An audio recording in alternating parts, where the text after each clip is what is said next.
million this year. Does that sound right? Yes, it does. That's a 45% increase over last year. Does that sound right? Yes, it does. What is it you get paid to do exactly? I get paid to run the Boeing company. Yeah. So just help me understand that. I mean, do you get paid for transparency? Is that one of the metrics for your income? I think the board counts on me for transparency. Really? Because you're under investigation for falsifying 787 inspection records. The Boeing's under criminal investigation for the Alaska Airlines flight. You were investigated by DOJ for criminal conspiracy to defraud the FAA. This is all in your tenure. This doesn't sound like a lot of transparency to me. For years, the elites in Washington and big tech thought they were untouchable. They operated in the shadows, hidden behind layers of bureaucracy and high-priced lawyers. But today, they met the man they couldn't intimidate. Senator Josh Hawley just walked into the Senate with the receipts, and he's about to dismantle their carefully crafted lies, piece by piece. You are about to witness the most brutal cross-examination in Senate history.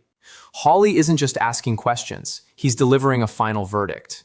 But before we reveal the moment that left the entire DOJ in total panic, hit that subscribe button if you believe Hawley is the hero America needs to expose the corruption.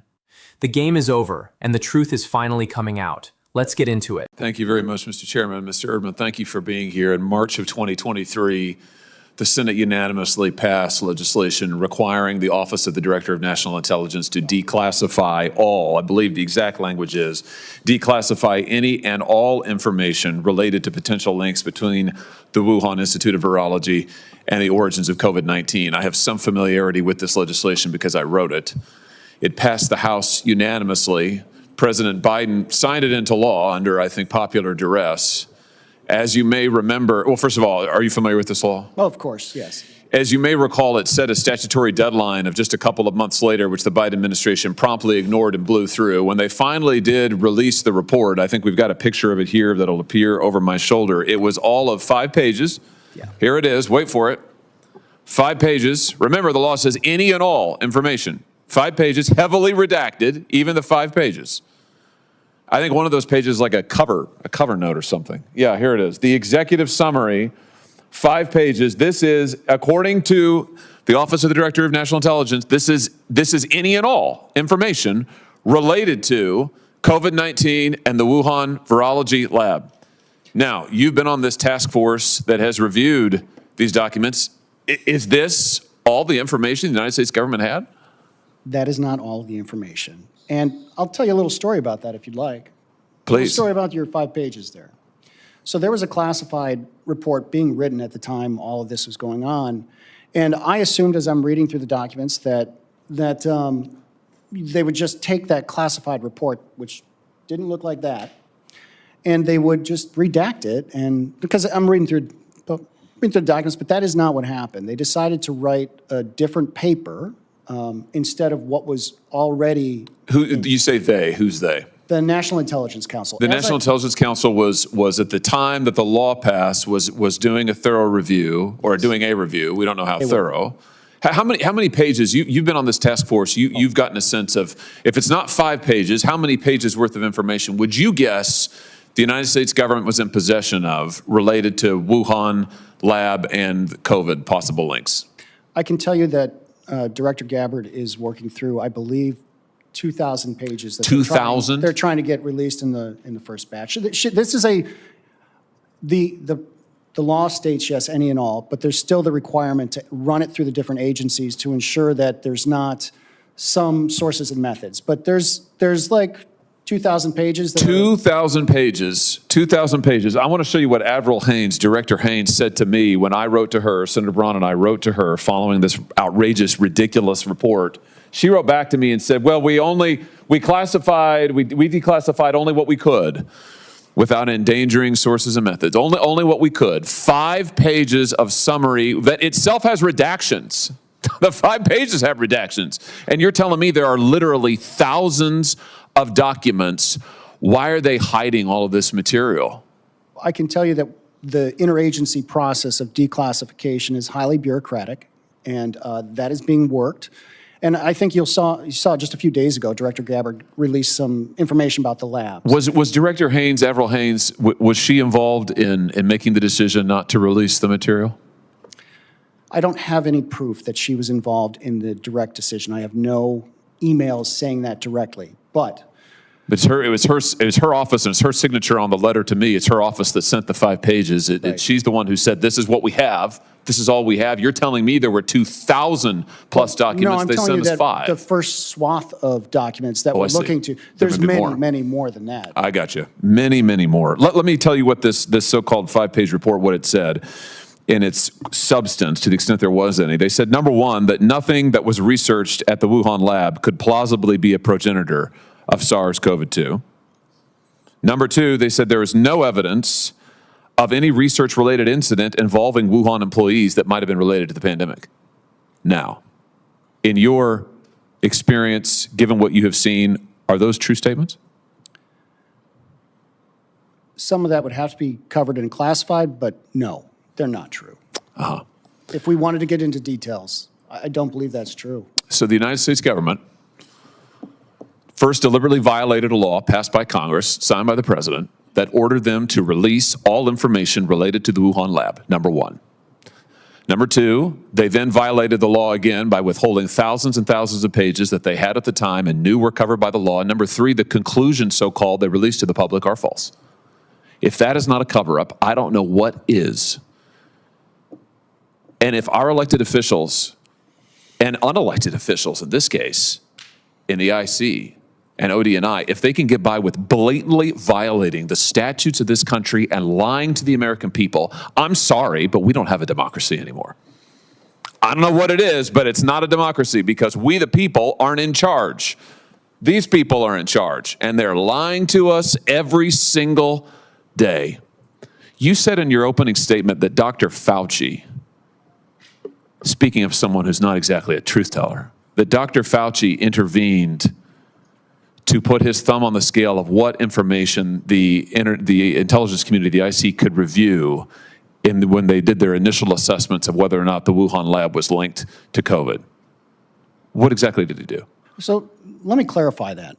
So he reached in and he provided this list of scientists and subject matter experts that we should talk to. And it's not like he's saying, you will go talk to them. He doesn't have the power to do that technically. It's just that the bureaucracy in place at the time was perfectly happy to pursue those recommendations, even when there was a number of individuals who expressed concern, saying, at least one for sure, that said, are you sure we want to do this? He's a policymaker, and we need to have our intelligence cycle. And he had a point of view, did he not? He certainly did. And here's And what was that point of view? Just refresh our memories. he believes it's natural origin. He still does. Of course. I mean, he said this over and over. Now, he would have reason to, given that he supported gain-of-function research to the Wuhan lab, lied about it to Congress, lied about it repeatedly to the chairman, as I recall.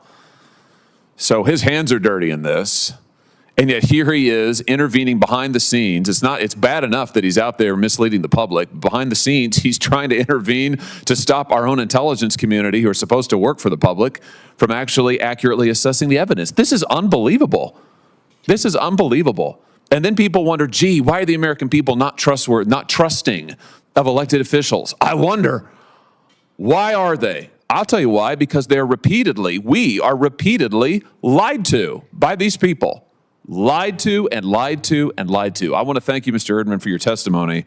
I just want to note, I think we've only scratched the surface here. Thank you, Mr. Chairman, for calling this hearing. And I just want to point out, when you've got a witness who's saying under oath that the report that the government issued lied to the American people, that it is false, we've got a big problem in this country. We've got a big, big problem, and we haven't begun to solve it yet. Thank you, Mr. Chairman. Hawley. Thank you very much, Madam Chair. Thanks for calling this hearing. Thanks for your terrific leadership on this over many years. I want to start by thanking all the parents who are in the room, a number of whom have become personal friends of mine over the last year. I want to thank you for your courage. I want to thank you for your bold moral witness. And I want to say to you that these verdicts in California and New Mexico were vindications of you. Because for years now, we've been told, well, it's really your fault. Well, you should have done this. You should have done that.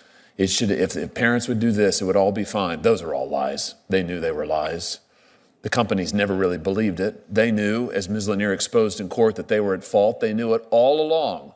And it was always about the money and the profit, but they were happy to blame you. And when finally, you were able to get in front of a jury, an honest jury of 12 reasonable men and women, just hardworking Americans, by golly, they looked at that and they agreed with you. They said you were right. They said that your rights were violated. They said that your children were destroyed, and these companies did it for one reason only: profit, all about money.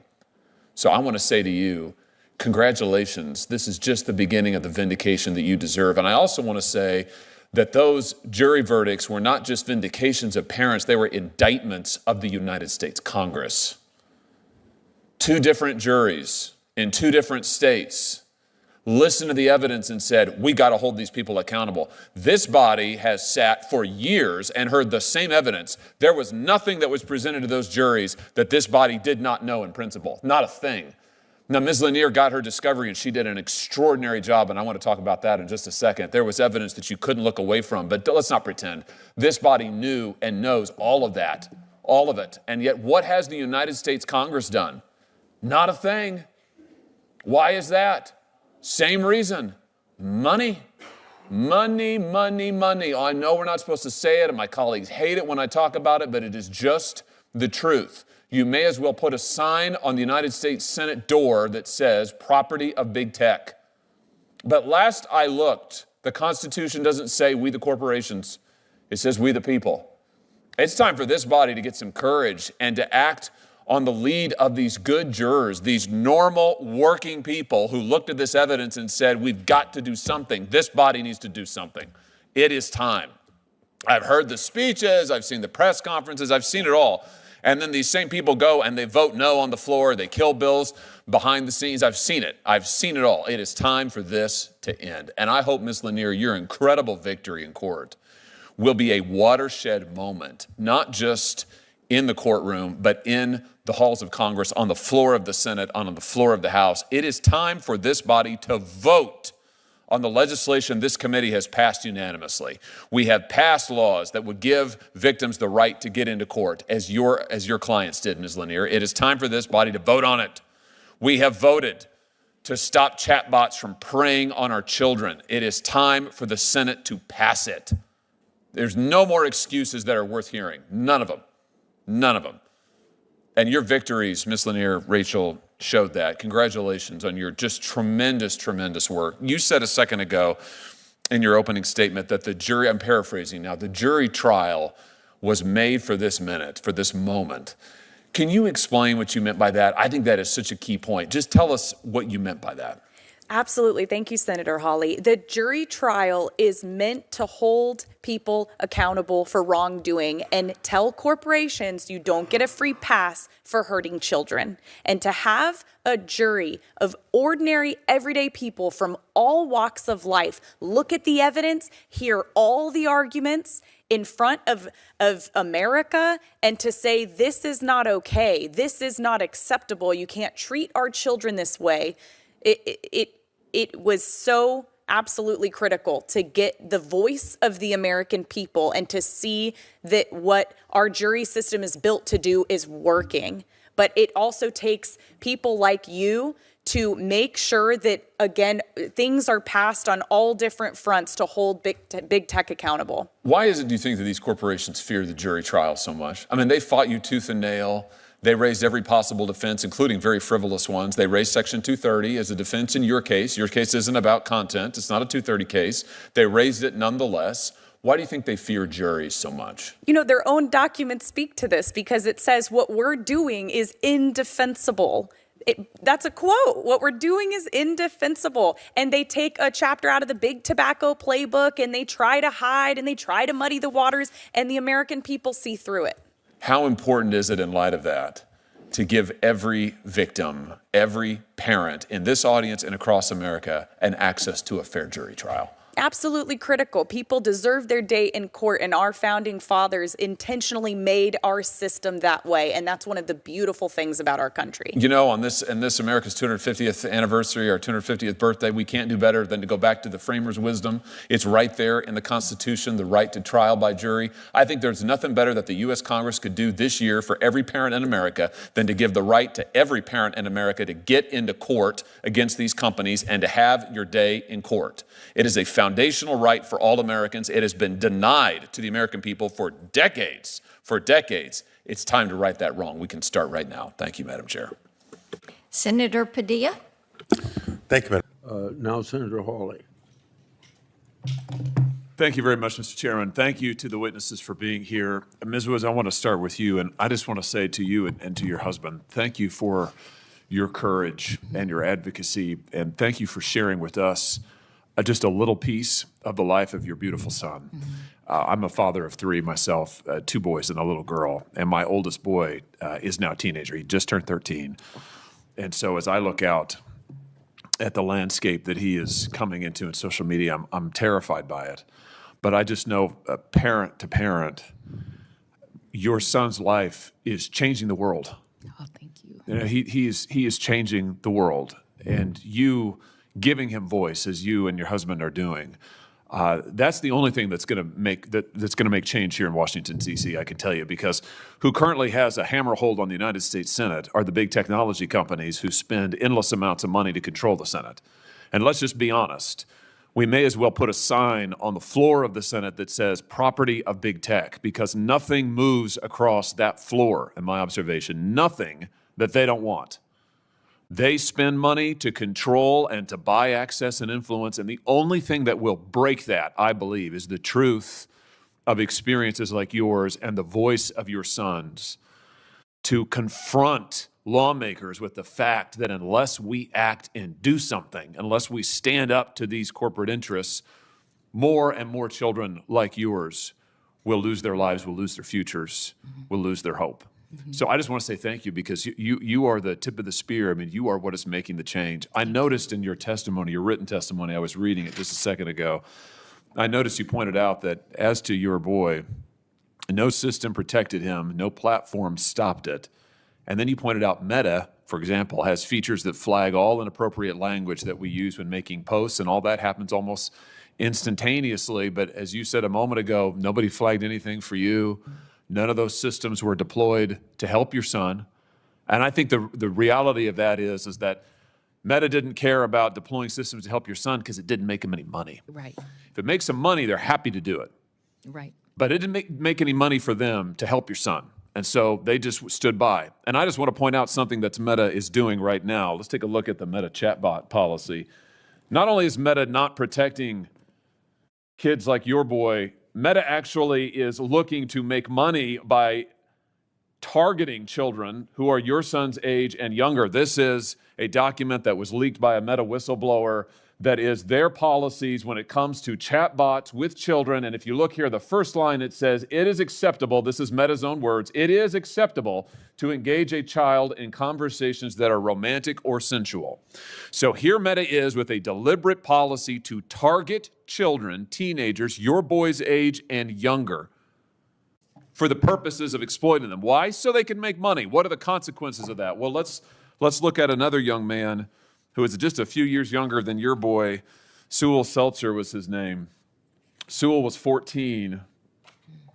He's a handsome kid. This was a great kid. I've gotten to know his parents, and much like your son, Ms. Wood, I mean, this is just a fantastic kid. He also was the victim of sextortion. The difference with your son is that his sextortion was pursued by a chatbot. That wasn't even human. You know, your son's killers are beyond the reach. They're in a different country. They're hiding behind all of the various laws and treaties, and of course the platforms themselves. This young man's killer, an AI chatbot, can't be held accountable because they've got special protections that no other corporation in the country or in the world gets. The chatbot that engaged with young Sewell engaged him in sexting activities, and then urged him to commit suicide, told him how to commit suicide, and tragically, he did it. And his parents, much like you now, are giving voice to him, to his legacy, But the true justice that will come for boys like Sewell, for young men like Sewell, for young men like your son, James, and for other young Americans out there is we have to be able to hold these technology companies accountable. And that is why I've introduced legislation that will prevent the AI companies from targeting minors with chatbots. It is time for this committee to mark up this bill. Senator Britt is a co-sponsor. Senator Blumenthal is a co-sponsor. Senator Murphy is a co-sponsor. My point is it's bipartisan. This committee needs to mark that bill up, and we need to protect our kids from the profiteering of these corporations. And we need to do something else. This committee passed unanimously, legislation that would allow the parents of victims of child sex abuse material, allow them to sue companies that put that child sex abuse material online, that host it, knowingly or recklessly. We passed it unanimously. It is languishing on the Senate floor. Unanimously out of the Judiciary Committee months ago, and it is sitting on the floor of the Senate. Why? Because big tech fears it. They don't want it to move. I call now, today, on Senate leadership, which is controlled by my party. I call on them to put that bill on the floor. Listen to the testimony of Ms. Woods. Heed the witness of her son. Heed the witness of Sewell Setzer. Listen to the young Americans whose lives have been lost and destroyed by predators. Put this bill on the floor. There is no excuse for further delay. No amount of money from big tech can ever sanction or make right our inability to act, our failure to do so. This committee has acted. It is time for the Senate to act. And it would be a travesty, inexcusable for this Congress to close out this year without taking action to protect our children. Thank you again all for being here. Thank you, Ms. Woods, especially for you. Thank you, Mr. Chairman. Be open, but I'll turn over to you. Thank you, Mr. Chairman. Mr. Zuckerberg, let me start with you. Did I hear you say in your opening statement that there's no link between mental health and social media use? Senator, what I said is I think it's important to look at the science. I know people widely talk about this as if that is something that's already been proven, and I think that the bulk of the scientific evidence does not support that. Well, really, let me just remind you of some of the science from your own company. Instagram studied the effect of your platform on teenagers. Let me just read you some quotes from the Wall Street Journal's report on this. Company researchers found that Instagram is harmful for a sizable percentage of teenagers, most notably teenage girls. Here's a quote from your own study. Quote, "We make body image issues worse for 1 in 3 teen girls." Here's another quote. "Teens blamed Instagram," this is your study, "for increases in the rate of anxiety and depression. This reaction was unprompted and consistent across all groups." That's your study.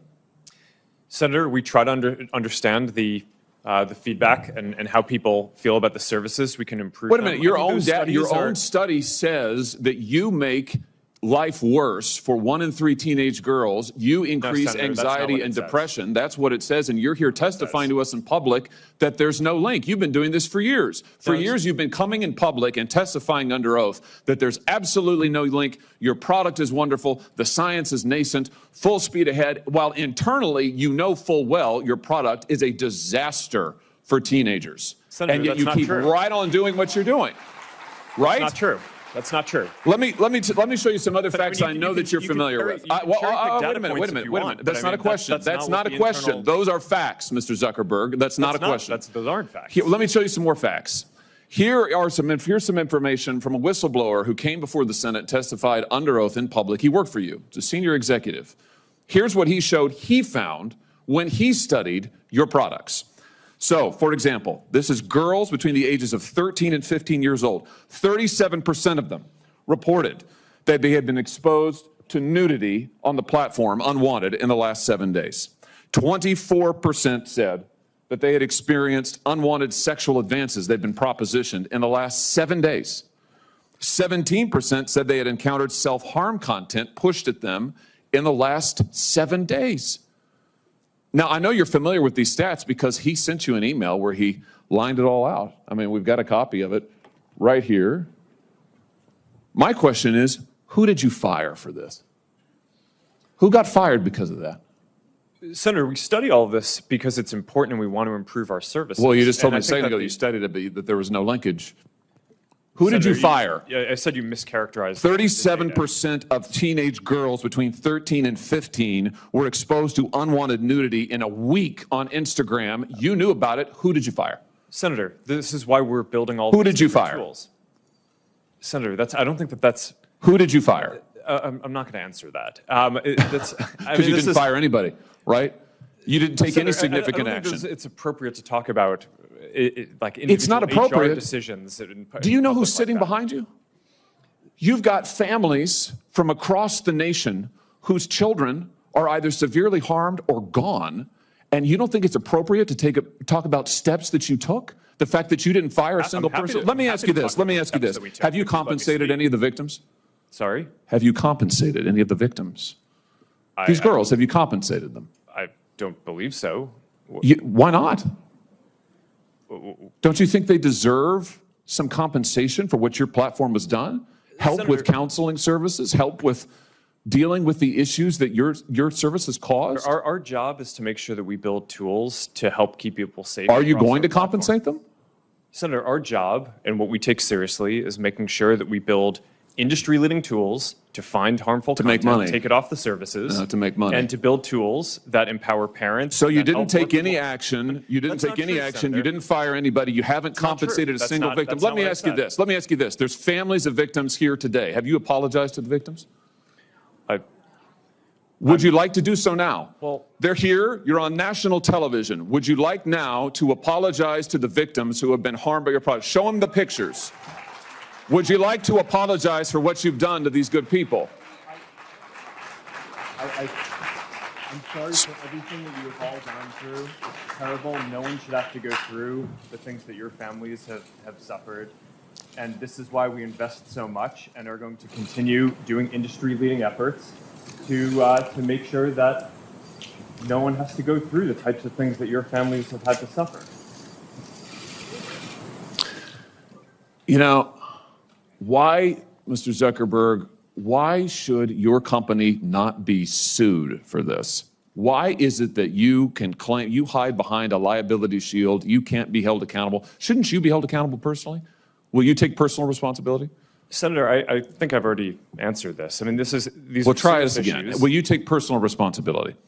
Senator, I view my job and the job of our company as building the best tools that we can to keep our community safe. Well, you're failing at and that. Well, Senator, we're doing an industry-leading effort. We build AI Oh, tools that nonsense. Your product is killing people. Will you personally commit to compensating the victims? You're a billionaire. Will you commit to compensating the victims? Will you set up a compensation fund with Senator, your I money? think these are With your money. complicated- Senator, these are complicated Yes, no, issues. that's not a complicated question, though. That's a Senator, yes or no. this is- Will you set up a victims' compensation fund with your money, the money you made on these families sitting behind you? Yes or no?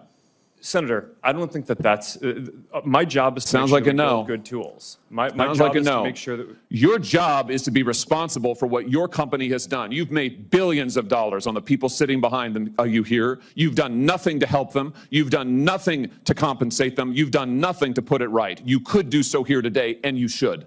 You should, Mr. Zuckerberg. Senator Hawley. Thank you very much, Mr. Chairman. Can we just come back to this bounty issue, Mr. Schroeder, Mr. Klein? Because I have to say I didn't understand your answers. I thought you said to the chairman earlier that you did say in your opening statement that there was a lot of misinformation about this out there, Mr. Schroeder, and I thought you said, Mr. Klein, that you don't charge bounties. So can we just clear this up once and for all? We're all here, we're all under oath. So, Mr. Schroeder, let's start with you. Do you charge a bounty? Do you pay employees bounties on carry-on bags to identify them? Well, It's a yes or no. I wouldn't characterize it as a bounty. Do you charge them, do you pay your employees a fee? Do you incentivize them to go pick out bags from people getting on planes and kick them off the flight? Just yes or no? We charge them an incentive. Okay, that's a yes. Mr. Klein? We do not, Senator Hawley. You don't pay your employees to do that? We have previously, sir, but we actually suspended that on September 30th of this year. And now in order to be able to treat all of our guests fairly and equitably, we've actually just put more staff and supervisors out at the gate area, and they're the ones that are still making sure that everyone's treated fairly and equitably, which is the point behind these kinds of programs, but we have removed that program as of September 30th. Oh, interesting. So let's come back to you, though, Mr. Schroeder. So how much have you paid your gate agents to enforce your carry-on bag policy, to pick people out of the line like the chairman's video showed? I mean, you guys do appreciate that flying on your airlines is a disaster, don't you? I'm slightly amazed by the general attitude of all of you here. Flying on your airlines is horrible. It's a terrible experience. I mean, I say this as a father of 3 young children, but I can't tell you, nobody enjoys flying on your airlines. It's a disaster. You charge people fees that they know nothing about. You harass them to death. I'll never forget, Mr. Johnson, during COVID, when an attendant on your airline threatened my wife because our then 5-year-old son, his mask had slipped. This is back when we all had to wear those ridiculous masks. His mask had slipped below his nose. This flight attendant came up to my wife and said, if she didn't keep that mask over his nose at all points on this 4-hour flight, she would personally see that my wife was banned from flying. This has happened over and over to families. It's terrible. It's absolutely terrible.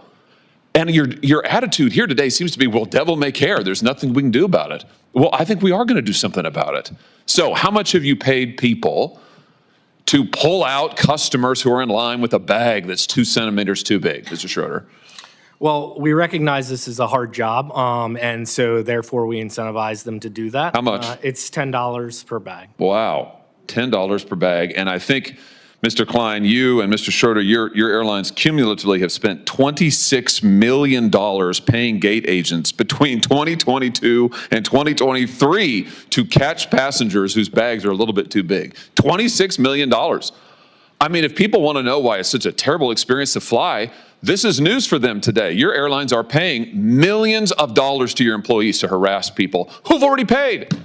They're there in line because they've already paid. It's unbelievable. By the way, let me just ask you this while I have you here. Why is it that you charge different people different fees for carry-on bags? Why is that, Mr. Klein? Why isn't it just a flat fee? Why is it that I might get charged one fee, but my wife might get charged a different fee? Why is that? So overall, our job is to generate the most revenue we can so we can be profitable as an airline. If we're not profitable well, actually we have costs, and there's costs out there, and we have to make sure that we're above the cost line in order to make sure that we can run a profitable entity. Yeah, I got it. No, I got it. I got it. And money's the answer. So last year, your carry-on bag fees ranged between $15 and $99. That's extraordinary. One person might pay 15, somebody else might pay 99. How do you determine it? Is it based on personal characteristics? You charge women more? It's never based on personal characteristics. You charge minors more? We do not, sir. What, just people who are suckers? I mean, how do you do it? Well, there is a cost to carry any kind of bag. Yeah, but why do you charge some people more? I understand the cost, and you made clear money's your bottom line. I get that, but why is it that you're charging some people what, triple, quadruple the amount? Well, the length of the flight should matter in this as well. So yeah, but that's not the data. The data shows is we're talking about the same people on the same flight might get charged radically different prices for a one carry-on bag. You do the same thing for check bags. Why is that? Right. So just for the record, the $99 charge has been reduced to $79 as a maximum. And what ends up happening here is we want to make sure that we can get the best price to the best people at the right time. The best people? Who would they be? Sorry, let me rephrase. The right price. Are those the people who, what? I mean, no, explain it to me. I'm interested. Who are the best people? Well, that was the misstatement, sir. What we're trying to do is get the right price at the right time. And what that also means is making sure that if someone's on a flight that's now filling up, and we have a lot of, as we talked about, unbundled pricing. And they get screwed? So like if you have the misfortune of having to book your flight at the end because maybe something's been canceled, then you're going to get screwed? Is that what you're telling me? You're not one of the best people. Are you referencing just fares I'm just responding to your testimony. I'm listening to you, and you just said as a flight's filling up, you're going to get charged more. Not always. Sometimes you'll get charged less. Exactly. Right. Sometimes, right. But you'll never know, right? That's the beauty of it. It's like Russian roulette. Flying on the airline is, I would disagree, you have no sir. idea in the world. I would disagree. Wait, no idea. You just said it. It's very transparent. We'll have it. sir. Listen, there'll be a It's transcript very generated, and transparent. I'll send it to you with a bow on it. You can read your own testimony just now. You have no idea what the fee is going to be ever. Mr. Schroeder, what about you? Your airline charges, sometimes it's $0 for a bag checked. Sometimes it's $99 for a bag checked. On a that's carry-on. Carry-on. For check bag, it could go from $0 to $138. Who knows what it's going to be? Why do you vary it so much? Is that fair to the consumer? So it depends again on routes, and so there's just demand around that. No, that's not true. We're talking about people on the same flights. Their prices may vary by huge astronomical percentages. Why is that? Well, that happens on airfare as well, and It does, and I want to talk about that next. I'll explain the model and how we think about things. So increasing ancillary historically has brought the fare down, and I brought up earlier that nearly 50% of people are not paying for a bag or a seat. We are providing options that people are deciding whether they want that or not.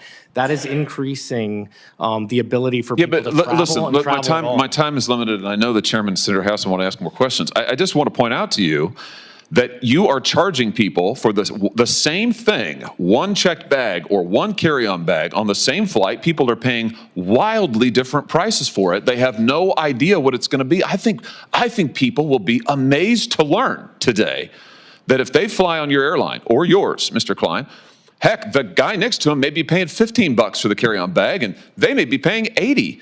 Last thing, Mr. Chairman, I know you're indulging me. I'll be really quick on this, but Mr. Schroeder, you just mentioned that you also use this so-called dynamic pricing for seats, for seat fees. Why do you make people enter in their age and their geographic location and their gender before they can even see the cost of a seat? Why is that? That's been in place since 2014. Yeah, but why? It's because you're using those personal characteristics to generate the fees? No, absolutely. To generate the prices? Well, then why else do you require it? Mr. Klein, you do the same thing. Why is the gender relevant to what the seat is? This is all information that's needed in order to complete the transaction. No, it's not. Delta doesn't do it. United doesn't do it. You don't need somebody's gender in order to do it. You use it, clearly. You're using it to generate the prices, right? We do not, sir. It's not based on personal characteristics? Not at all. You don't use algorithms to set the price of seats? That's a different question. So you do use an algorithm, and you do make them enter all their personal information? What's your definition of algorithm, sir? Oh, for heaven's sake. Well, because algorithms are ways for people to be able to come up with calculations, which is a faster way. It's more efficient than a human being doing the same exact work. So, I'm trying to answer your question, sir, in all sincerity, and I don't know how else to answer it. Thanks, Senator Hawley. As the silence settles in the Senate chamber, the weight of the evidence is undeniable. We watched the stuttering, we saw the frantic notes being passed between lawyers, and most importantly, we saw the absolute fear in the eyes of those who thought they were above the law. Senator Josh Hawley didn't just win a debate today. He reminded every hardworking American that no one, no matter how powerful or wealthy, is beyond the reach of the truth. When you treat the American public with contempt, eventually the truth is going to fight back. And today, Hawley was the voice of that truth. When Hawley looked them in the face and said, "The game is over," he wasn't just talking about a hearing. He was signaling the end of an era where big tech and DC bureaucrats could operate without consequence. We've seen the evidence, we've heard the stuttering excuses, and now the truth is officially caught in 4K. Confident. They thought they could operate in the shadows forever, but Hawley brought the spotlight. DC wants you to forget this video by tomorrow morning. They want you to stay distracted, stay quiet, and stay in the dark. They are counting on your short attention span to keep their secrets safe, but we won't let them. This community is the last line of defense against these lies. We want to hear from you right now. Do you think the system can ever be cleaned up? Or is Josh Hawley the only one who can actually take these people down? Drop a comment below with the word "savage" if you stand with Hawley. We read every single comment, and your voice is the only thing they can't manage, buy, or silence. This is about more than just politics. It's about the future of our children and the integrity of our country. If you're ready to stand for the truth, Hit that like button right now and share this video with everyone you know before the algorithms try to suppress it. The game is over for them, but for us, the revolution of accountability has just begun. Make sure you're subscribed with notifications on, because our next exposure is going to be even bigger than this one. You do not want to miss the evidence we've uncovered. Thanks for watching, and we'll see you in the next exposure.